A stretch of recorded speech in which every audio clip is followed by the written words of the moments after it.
বিসমিল্লাহির রহমানির রহিম। প্রিয় শিক্ষার্থীরা, অনলাইন ক্লাসে তোমাদের স্বাগতম। আজকে আমরা পড়ব অধ্যায় 11 জিনতত্ত্ব ও বিবর্তন। বিগত দুইটি ক্লাসে দুইটি পর্বে আমি দুইটি ক্লাস দিয়েছিলাম। তো আজকে আমাদের লেকচার নাম্বার 3। তো আজকে আমরা পড়ব মেন্ডেলের সূত্র নিয়ে আলোচনা করব। তো অস্ট্রিয়ার একজন ধর্মযাজক গ্রেগর জোহান মেন্ডেল, উনি বংশগতির যে দুটি সূত্র আবিষ্কার করেছিলেন তার নাম অনুসারে সূত্র দুটির নাম হচ্ছে মেন্ডেলের সূত্র বা মেন্ডেলস ল। তিনি এই সূত্র দুটিকে গাণিতিক আকারে প্রকাশ করেছিলেন, অর্থাৎ গাণিতিকভাবে ব্যাখ্যা করেছিলেন। আজকে আমরা ওনার প্রথম সূত্র নিয়ে আলোচনা করব। ওনার এই প্রথম সূত্রটি হচ্ছে গিয়ে ল অফ সেগ্রিগেশন। তো আর হচ্ছে এই যে সেগ্রিগেশন, এই সেগ্রিগেশন অর্থ হচ্ছে পরস্পর থেকে পৃথক করে ফেলা, অর্থাৎ একটিকে আরেকটি থেকে পৃথক করে ফেলা। প্রথম সূত্রটি ব্যাখ্যা করার জন্য আমরা হচ্ছে বিশুদ্ধ বৈশিষ্ট্যযুক্ত দুটি মটরশুঁটি গাছ নিব। তো প্রিয় শিক্ষার্থীরা, তোমরা খেয়াল করো যে বিশুদ্ধ বৈশিষ্ট্যযুক্ত যে দুটি মটরশুঁটি গাছ নিব, এর একটি হবে হচ্ছে লম্বা, যাকে আমরা বড় হাতের টি দ্বারা প্রকাশ করব, আরেকটি হচ্ছে খাটো, যাকে আমরা ছোট হাতের টি দ্বারা প্রকাশ করব। আজকে এই যে পুরো যে বৈশিষ্ট্য বিশুদ্ধ আলোচনাটি আমরা একটা বিশুদ্ধ বৈশিষ্ট্য নিয়ে দিকে আলোচনা করব, অর্থাৎ একটি বিশুদ্ধ বৈশিষ্ট্যের দিকে শুধু দৃষ্টিপাত করব। যেহেতু আমরা জানি যে যখন একটা বিশুদ্ধ বৈশিষ্ট্য শুধু একটা বৈশিষ্ট্যের দিকে খেয়াল করে ক্রস বা সংকরায়ন ঘটনা হয়, তখন তাকে বলা হয় যে মনো হাইব্রিড ক্রস। মনো হাই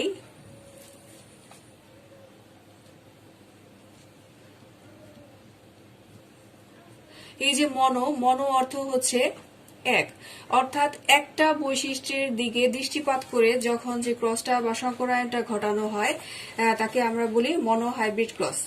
আর আমরা আজকে মটরশুঁটি গাছের যে বিশুদ্ধ একটা বৈশিষ্ট্যের দিকে খেয়াল করে আমরা যে এই আলোচনাটা করব সেটা হবে উচ্চতার দিকে দৃষ্টি রেখে।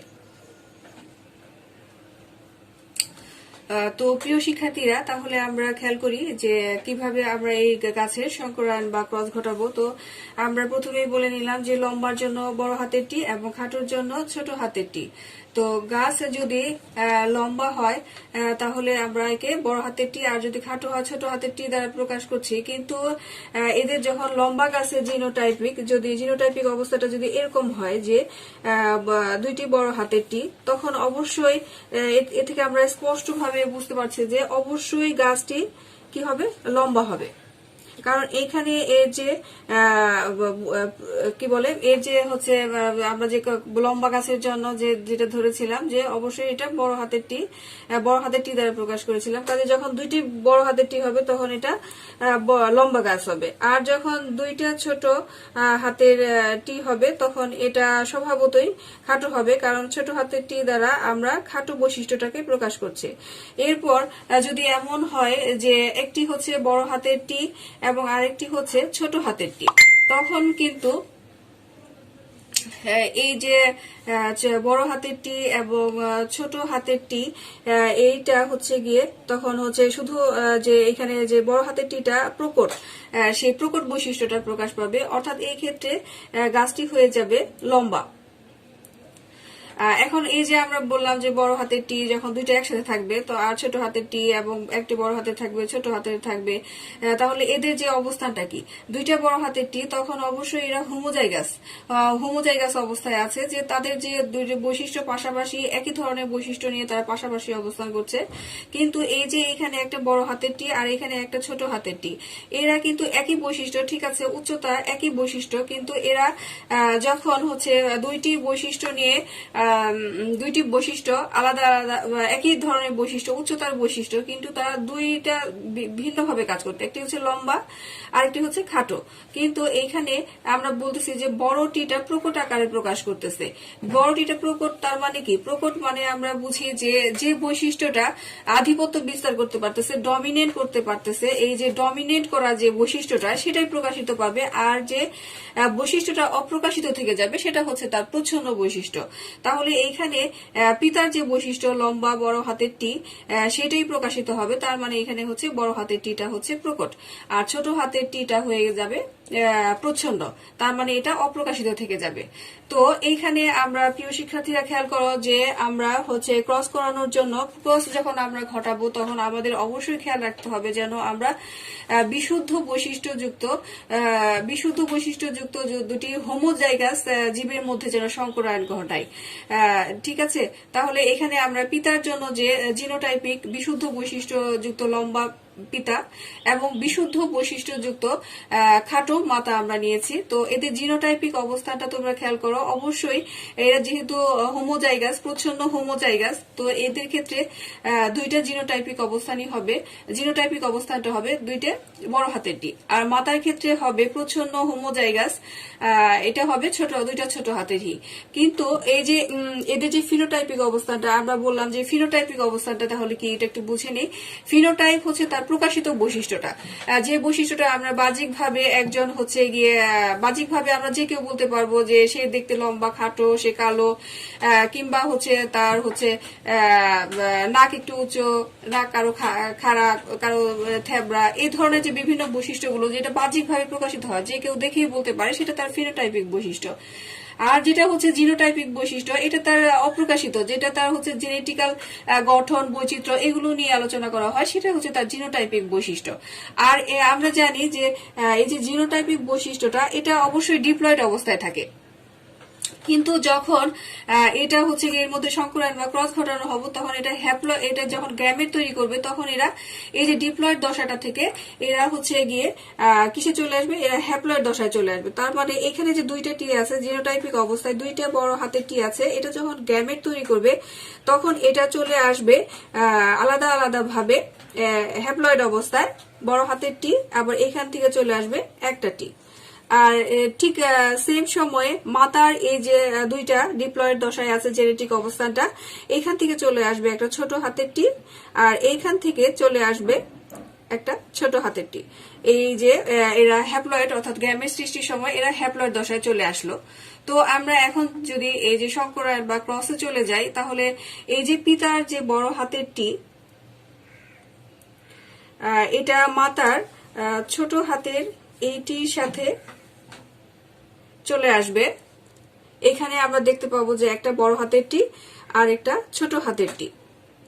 তো এই যে ঠিক এট দ্য সেম টাইম হচ্ছে পিতার যে বড় হাতের টি মাতার ছোট হাতের এইটির সাথে যুক্ত হবে।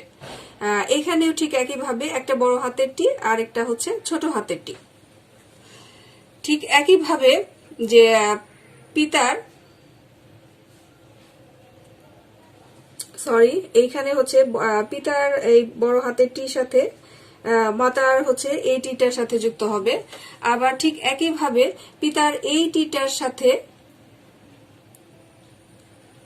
মাতার এই টিটা যুক্ত হবে। এখানেও একটা বড় হাতের টি এবং একটা ছোট হাতের টি আসবে। আবার ঠিক একইভাবে পিতার এই টিটার সাথে মাতার এই টিটা যুক্ত হবে। এখানে একটা বড় হাতের টি এবং একটা ছোট হাতের টি আসবে। তাহলে আমরা দেখতে পাচ্ছি যে এই যে ভিন্ন ভিন্ন ধরনের যে একটা হচ্ছে খাটো বৈশিষ্ট্য, একটা হচ্ছে লম্বা বৈশিষ্ট্য, এই যে খাটো এবং লম্বা বৈশিষ্ট্য এরা হচ্ছে পাশাপাশি অবস্থান করতেছে, কিন্তু এরা প্রকট বৈশিষ্ট্যটাই প্রকাশ পাচ্ছে। অর্থাৎ হচ্ছে এখানে দেখতে পারতেছি যে আমরা F1 যৌনতে যে চারটি শিশু উদ্ভিদ বা হচ্ছে গিয়ে নতুন উদ্ভিদ যেটাই আমরা বলি না কেন জন্ম হয়েছে, তারা প্রত্যেকেই হচ্ছে প্রকট অবস্থার বড় হাতের টি অর্থাৎ পিতার যে প্রকট লম্বা বৈশিষ্ট্যটা সে লম্বা বৈশিষ্ট্যটাই প্রকাশিত করছে, এবং কি এরা চারটি নতুন উদ্ভিদই লম্বা ধরনের হয়ে থাকবে। পিতার যে বৈশিষ্ট্যটা এরা পাচ্ছে আর মাতার বৈশিষ্ট্যটা অপ্রকাশিত বা প্রচ্ছন্ন থেকে যাচ্ছে, কিন্তু এক্ষেত্রে দেখবে তোমরা যে এই বৈশিষ্ট্যটা কিন্তু বিলুপ্ত হয়ে যায়নি, এরা পাশাপাশি অবস্থান করতেছে, কিন্তু বিলুপ্ত হয়ে যায়নি। তাহলে আমরা F1 জেনারেশনে যেটা দেখলাম যে এরা পাশাপাশি অবস্থান করে প্রকট বৈশিষ্ট্যটা প্রকাশিত পাচ্ছে। এখন আমরা এই যে F1 জনুর যে 4টা হচ্ছে গিয়ে নতুন উদ্ভিদ হয়েছে, এই নতুন উদ্ভিদগুলোর মধ্যে যদি আমরা সংকর বা ক্রস ঘটাই, তাহলে দেখব যে এই যে নতুন এবং 4টি উদ্ভিদের মধ্যে আমরা যদি একটি ধরে নিই যে এটা হচ্ছে তার ফিমেল, এই বৈশিষ্ট্যটা তার ফিমেল হিসেবে, ফিমেল নতুন উদ্ভিদ, আর এটা যদি ধরে নেই যে তার মেল হচ্ছে নতুন উদ্ভিদ,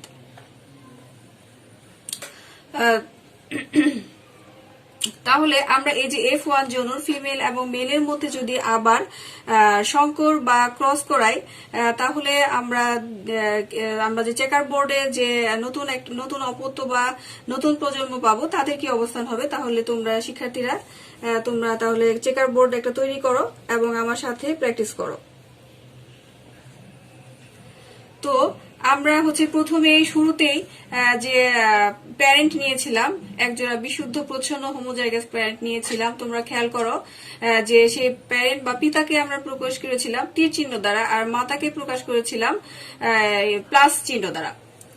তো আমরা তাহলে এইখানে যে পিতা নিব, সেই পিতাকে অবশ্যই চিহ্নিত করব তীর চিহ্ন দ্বারা, আর মাতাকে প্রকাশ করব প্লাস চিহ্ন দ্বারা। তো আমরা এইখানে F1 জনুতে যদি পিতাকে আমরা দেখি যে এই যে পিতার যদি একজন পিতার বৈশিষ্ট্য আমরা যদি নেই, তাহলে দেখব যে এইখানে জিনোটাইপিক অবস্থান আছে বড় হাতের টি এবং ছোট হাতের টি, কিন্তু এরা যখন ক্রস করবে বা সংকরায়ন ঘটানো হবে তখন এরা গ্যামেট আকারে যখন চলে যাবে, তখন এদের গ্যামেটটি হ্যাপ্লয়েড আকারে চলে আসবে। তখন একটি হচ্ছে বড় হাতের টি আর একটি হচ্ছে ছোট হাতের টি। ঠিক মাতার ক্ষেত্রেও এই একইভাবে একটি হবে বড় হাতের টি আরেকটি হবে ছোট হাতের টি। তো আমরা তাহলে এই যে দেখি এখন মাতার যে গ্যামেট, পিতার যে গ্যামেট, সেখানে দেখতে পাচ্ছি একটি বড় হাতের টি এবং একটি ছোট হাতের টি, কারণ তারা F1 জনুতে যে বংশ তৈরি করেছিল তারা প্রত্যেকটারই তাদের জিনোটাইপিক অবস্থা ছিল বড় হাতের টি এবং ছোট হাতের টি, এবং এদেরকে আমরা ধরে নিয়েছি যে একটি হচ্ছে পুরুষ নতুন উদ্ভিদ আরেকটি হচ্ছে নারী নতুন উদ্ভিদ। তো এদের থেকে আমরা একটি নিয়েছিলাম পিতা হিসেবে, এদের থেকে একটি নিয়েছি মাতা হিসেবে, এবং তাদের গ্যামেটের যে অবস্থাটা সেটা তোমরা দেখতে পাচ্ছ। এই যে গ্যামেট বড় হাতের, এখন আমরা হচ্ছে যদি এদের মধ্যে সংকর বা ক্রস ঘটাই, তাহলে দেখব যে এই যে এখান থেকে এইটি আর এইটি চলে আসছে, আবার ঠিক এট দ্য সেম টাইম এই লাইনের টিটা উপরের এই ছোট হাতের টির সাথে আসছে। তো ঠিক একইভাবে এই যে টি আর এই টিটা এই টির সাথে আসছে, তো বড় হাতের টি একটি আরেকটি হচ্ছে ছোট হাতের টি। আবার এট দি সেম টাইম এই টিটা এই উপরের এই টির সাথে চলে আসছে, তাহলে দেখা যাচ্ছে যে এটা হচ্ছে দুইটা ছোট হাতের টি। তাহলে আমরা এদের জিনোটাইপিক অবস্থানটা দেখতে পেলাম যে একটা এদের হচ্ছে, এখন আমরা তাহলে এদের ফিনোটাইপিক দশাটা লিখি। এদের ফিনোটাইপিক দশাটা হচ্ছে, যদি বড় হাতে দুইটা টি হয় তাহলে আমরা বলেছিলাম যে উদ্ভিদটা কি হবে, লম্বা হবে।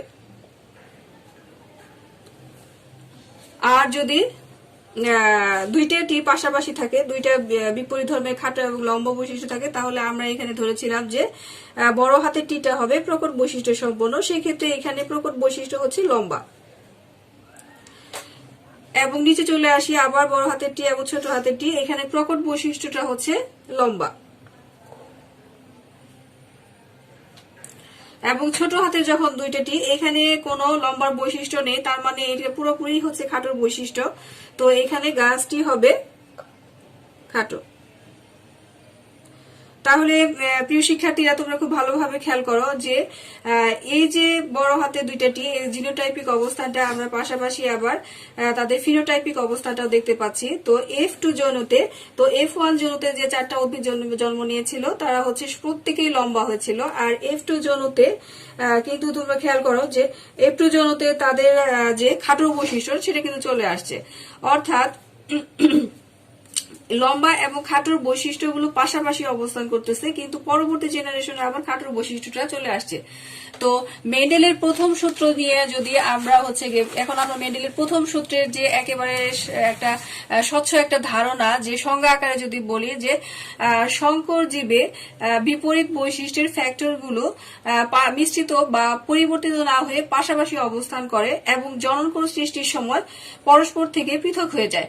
অর্থাৎ গ্যামেটগুলো কিন্তু পরস্পর থেকে পৃথক হয়ে যাচ্ছে, যখন গ্যামেট সৃষ্টি করতেছে তখন পরস্পর থেকে পৃথক হয়ে যাচ্ছে, কিন্তু যখন জিনোটাইপিক অবস্থায় আছে তখন কিন্তু তারা দেখো খুব ভালো করে খেয়াল করো পাশাপাশি অবস্থান করতেছে, কিন্তু তারা নতুন কোনো বৈশিষ্ট্যের সৃষ্টি করতেছে না কিংবা নতুন কোনো বৈশিষ্ট্যের আবির্ভাব করতেছে না, তারা আবার গ্যামেট সৃষ্টির সময় পরস্পর থেকে পৃথক হয়ে যাচ্ছে। তো এখানে যদি এমন হতো যে একটা লম্বাটি আর একটা ছোটটি, ছোট হাতেরটি, এই দুইটা মিলিয়ে নতুন আরেকটা ধরনের বৈশিষ্ট্য তৈরি করতেছে, তা কিন্তু হচ্ছে না। তো এরা পাশাপাশি অবস্থান করতেছে, কিন্তু তাদের সক্রিয়তা বজায় রেখে অবস্থান করতেছে এবং তারা যখন গ্যামেট সৃষ্টি করতেছে তখন পরস্পর থেকে পৃথক হয়ে যাচ্ছে। তো F2 যৌনতে তোমরা দেখো যে আমরা যে ফিনোটাইপিক অনুপাতটা পেয়েছি,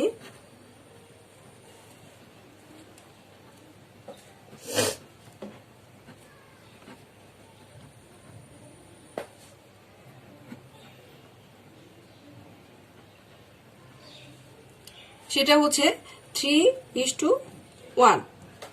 তো মেন্ডেলের সূত্রের এটাই হচ্ছে গাণিতিক প্রমাণ যে সে F2 জেনারেশনে যে অপত্য বা নতুন শিশু বা নতুন উদ্ভিদের জন্ম হবে তার অনুপাত হবে 3:1।